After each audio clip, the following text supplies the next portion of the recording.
All right, well, we're here at Shadeville. Shadeville? Shade Hill? Shadeville. It's shady. We're here in Shade Hill in South Dakota. We're going to Theodore Roosevelt tomorrow. Kids are behind us swimming, and it's a little bit buggy here, so that's why we're in the clothes we're in. We thought we'd just, this is my wife, Michelle, and thought we'd just talk a little bit about groceries, eating, what we've learned, what we've done, and what we won't do again, those sorts of things. So as a quick summary, last year we went on a 30-day trip, and we spent around $1,500 in food in total. I think we only went out to like 1 or 2 restaurants. We're not real big restaurant people in general, for a variety of reasons, one of which is cost, but there's a few other reasons. And so $1,500 for 30 days. Our grocery budget at the house is normally around $750, and we normally don't meet it.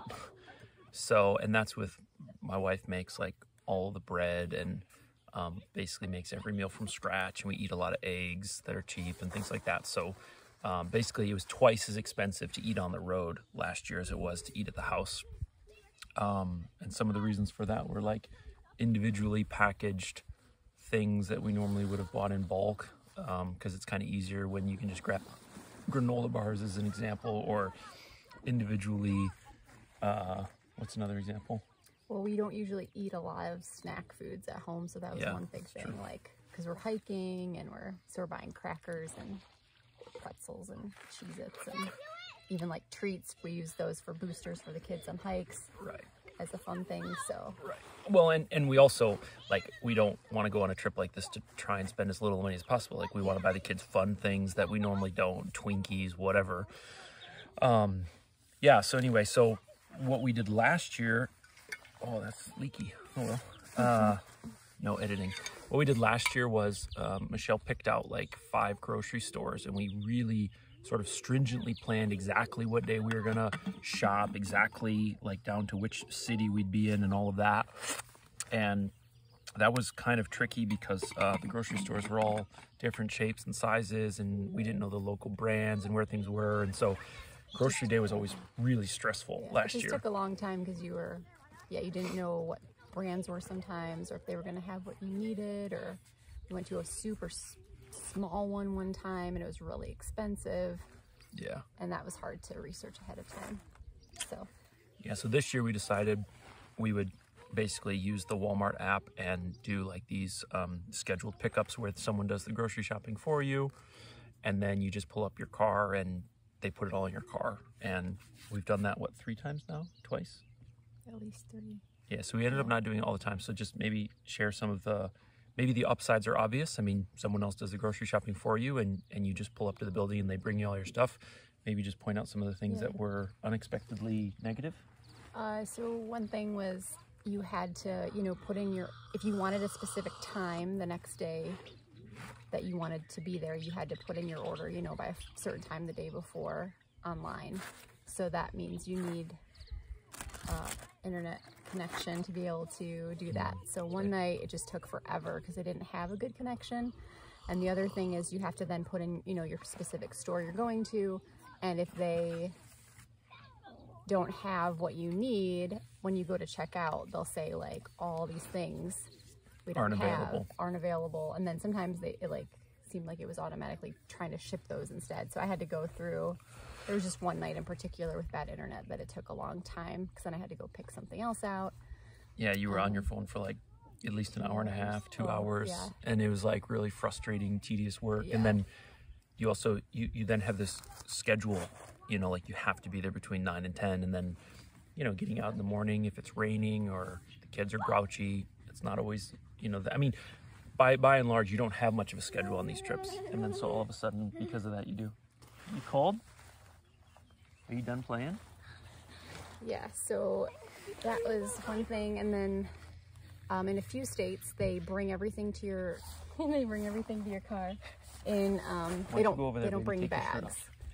I think we were out on the West Coast. And so they were coming to the van with like, peppers and meat, all this stuff, and just there was no place to put it because it wasn't in bags. And the van's already full. Yep. So that was kind of chaotic. It was just like, okay, throw everything in, and then I'm having to sort through. At the store we went to in Idaho, they had it bagged, and they had it bagged by cold items and not cold, which was really, really helpful. And then I always end up using those bags as like, you know, garbage bags as well, which is nice. And then the substitutions. And the substitutions can be tricky. Like if you don't have somebody that's picks out a good substitute for you and you're on your way and you don't have internet service, then you can refuse it once you get there, but that means you don't have that item. And so then you'll have to go without it or go into the store and get it.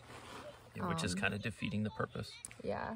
We ended up sort of doing a thing, we did it 3 times, where basically I took the kids into the store and printed off pictures to mail to people and picked up the ice and browsed around a little bit to kill some time while she was in the car.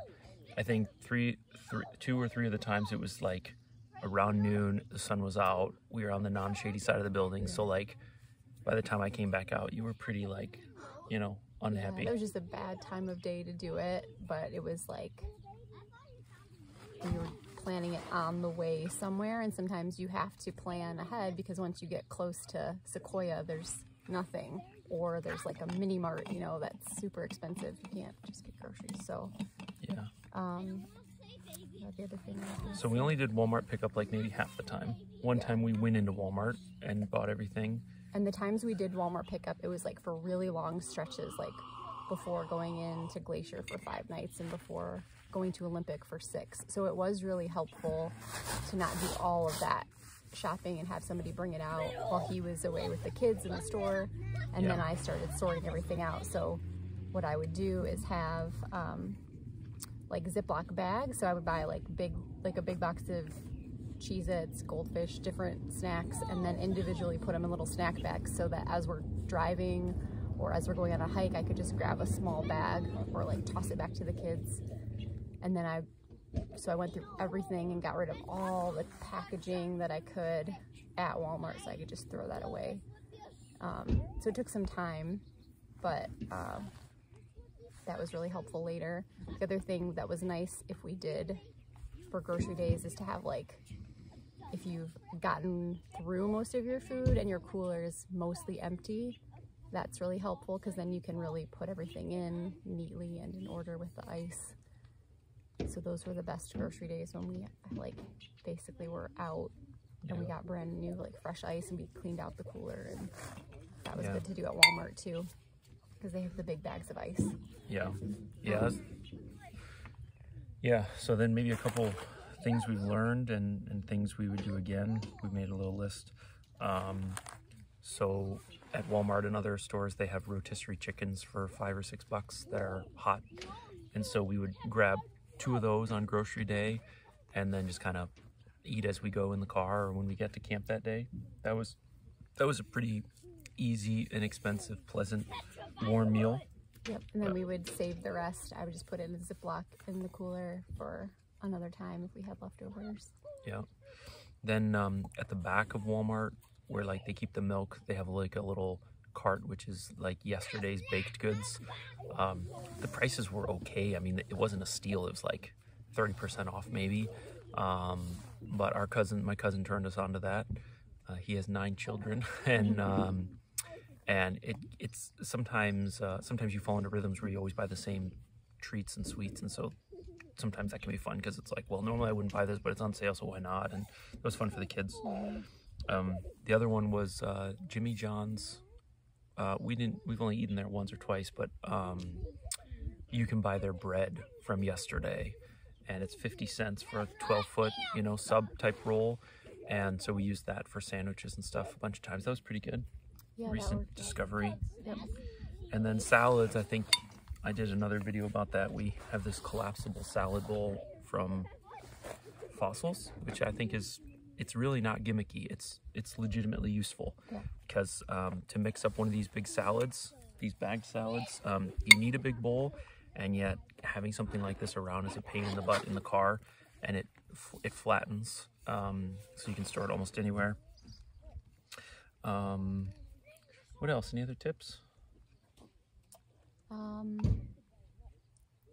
as far as food goes, I guess I mentioned with Ziploc bags, I also would buy carrots and peppers for the kids, and like we have 3, so I put each day's kind of ration or amount in a bag, so like as they got hungry I could just toss back vegetables. That was really helpful. Yep. Yeah, good.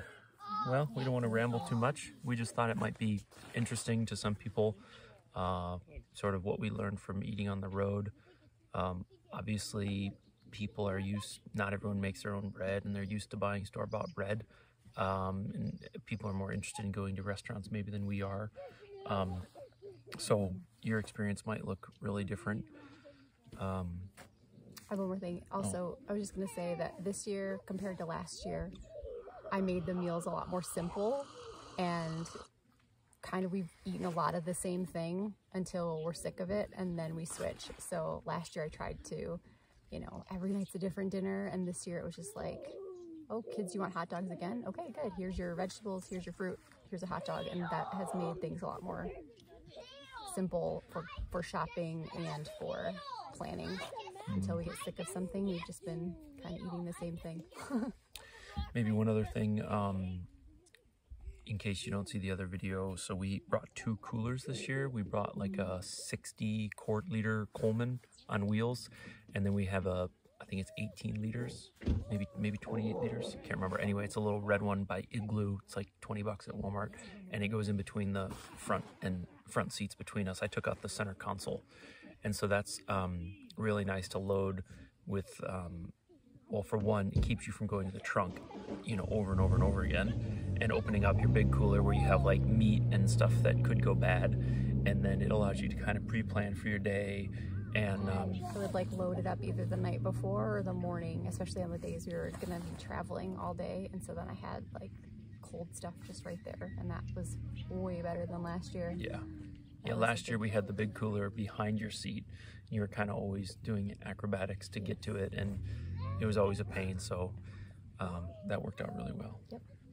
All right, well, I think that's it. Everybody eats different stuff. We're not going to try and convince you to have a diet like ours, but we just thought it might be helpful to, if you're doing a trip like this, to hear what we've learned. Maybe one other thing I would mention is there are some places like Olympic and Redwoods where like you're never really in the park and isolated from grocery stores. The easiest example would be Olympic. We stayed in Mora Campground, and we basically drove through Forks every day, and there's a grocery store there. Whereas in Glacier or Sequoia, well, even more Sequoia, than Sequoia in particular is difficult to get to. So like if you're at a campground in Sequoia, even if you're right by the entrance and you want to run to a grocery store, it's like a 45-minute drive.